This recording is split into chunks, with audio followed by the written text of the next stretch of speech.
Fala galera, meu nome é Lion Ops, esse é o canal SL e está começando mais um vídeo que?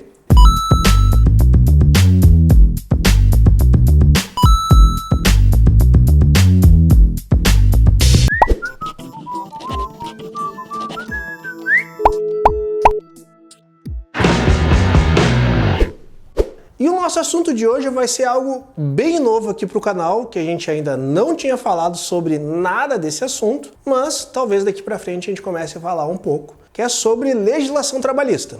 Então, para a gente inaugurar vídeos aqui no canal, a gente vai falar sobre questões trabalhistas focadas para empresários, né? Então a gente não vai falar aqui sobre questões para o empregado e tudo mais. Cara, deve ter diversos canais no YouTube e conteúdo sobre isso.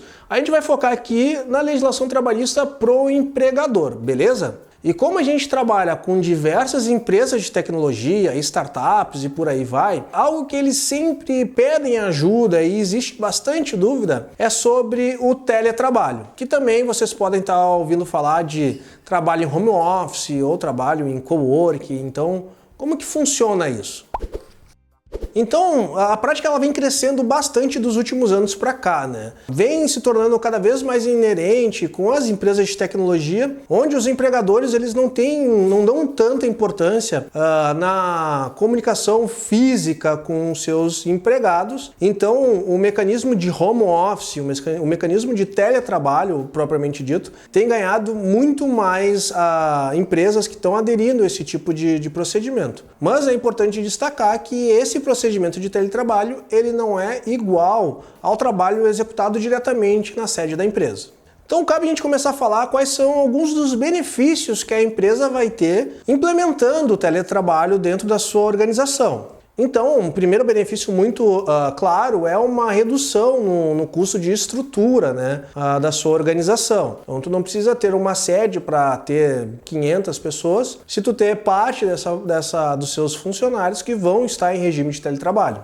Eventualmente pode ter uma maior produtividade do seu funcionário, porque ele vai se sentir mais confortável, de repente trabalhando dentro de casa, não vai ter tanto custo de deslocamento, então, né, pode ocorrer uma maior produtividade. Um ponto que é bem relevante é tu conseguir contratar talentos independentemente da localidade onde eles estejam, né? Então, antigamente, se tu tivesse uma empresa com sede em Porto Alegre, por exemplo, só conseguiria contratar pessoas que estão residindo em Porto Alegre ou que tivesse o interesse e a possibilidade de se deslocar até Porto Alegre. Mas agora eu posso ter uma empresa com sede aqui em Porto Alegre e contratar funcionários que trabalham em Manaus, em São Paulo, Rio de Janeiro, sei lá, Fortaleza e aonde for. E também uma outra possibilidade é que os seus funcionários vão enxergar isso como um benefício, né, de poder trabalhar em casa. Então também isso pode ser um benefício, uma vantagem que a empresa pode ter. Mas vamos lá, você sabe exatamente quais são os requisitos para a tua empresa implementar o teletrabalho? Então é importante a gente definir algumas questões e alguns mitos e verdades. Então, primeiro, vamos tentar conceituar o que é teletrabalho. Basicamente, teletrabalho é quando o funcionário faz o exercício das suas atividades profissionais que não sejam diretamente na sede da empresa. E daí ele vai poder trabalhar em casa, como home office, ou, né, por exemplo, vai trabalhar num café, vai trabalhar num coworking. Então, basicamente, sendo de uma forma bem simples, isso seria o teletrabalho. Mas isso não impede que o teu funcionário vá eventualmente para a sede da tua empresa, para reuniões, ou até mesmo trabalhar em alguns momentos na sede da empresa. Isso não descaracteriza o que é teletrabalho. E é importante destacar que a previsão pro teletrabalho tem que estar expressamente previsto dentro do contrato de trabalho do funcionário, deixando claro quais vão ser as atividades que esse funcionário vai exercer. E eventualmente, Lion, o meu funcionário trabalhava em teletrabalho e agora ele quer trabalhar na sede da empresa,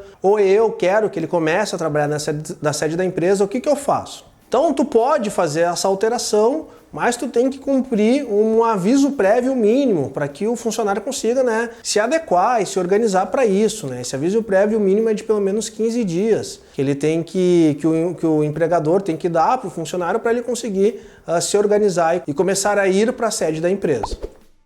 É importante também que no regime de teletrabalho, né, no contrato de trabalho desse funcionário esteja previsto e bem claro como que é a responsabilidade pelo fornecimento de equipamentos e também pelo reembolso de eventuais custos que o funcionário pode ter. Como assim, Lai? Então, se tu parar para pensar, o cara vai trabalhar em casa e o empregador, ele não, por ser teletrabalho, o empregador não se exime de ter que oferecer condições e infraestrutura para ele trabalhar. Então, o empregador ele tem que oferecer uma boa mesa para ele, tem que oferecer uma boa cadeira, tem que oferecer um bom computador. Ou o funcionário ele pode dispensar isso desde que através de assinaturas de termos de dispensa específicos para isso. Mas também o funcionário trabalhando em casa, ele vai ter um certo gasto com energia, com internet, com telefone, no exercício da atividade dele como funcionário.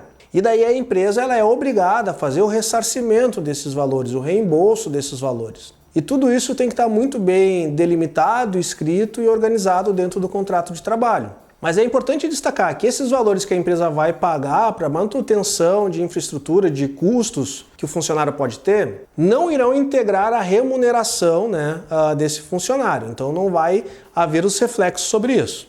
Mas claro, como qualquer questão trabalhista, o empregado ele tem que ter bastante parcimônia. Como vocês já sabem ou vão descobrir de pior forma possível, a legislação trabalhista ela é muito empregado. Então tem que se tomar cuidado para que esse pagamento dessas despesas ou reembolso não seja em valores muito altos, onde um eventual processo judicial possa ser equiparado à remuneração. Porque se isso acontecer, vai acontecer todos os reflexos em cima desses valores. Então é importante que esse valor realmente seja o mínimo necessário para cobrir os gastos que o funcionário vai ter.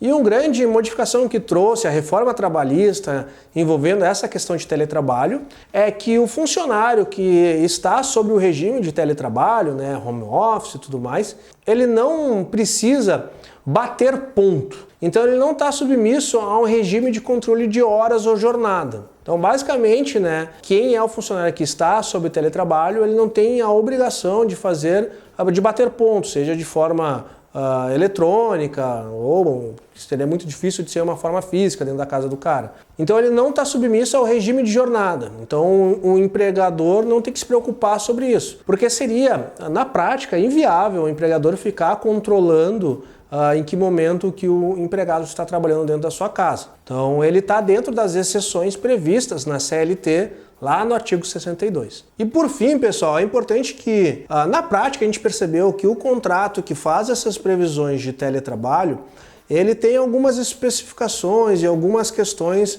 rotineiras que tem que ser ajustadas. Não adianta tu pegar um contrato, modelo padrão que o teu contador vai te enviar ou que tu já utiliza e somente modificar a localidade de trabalho.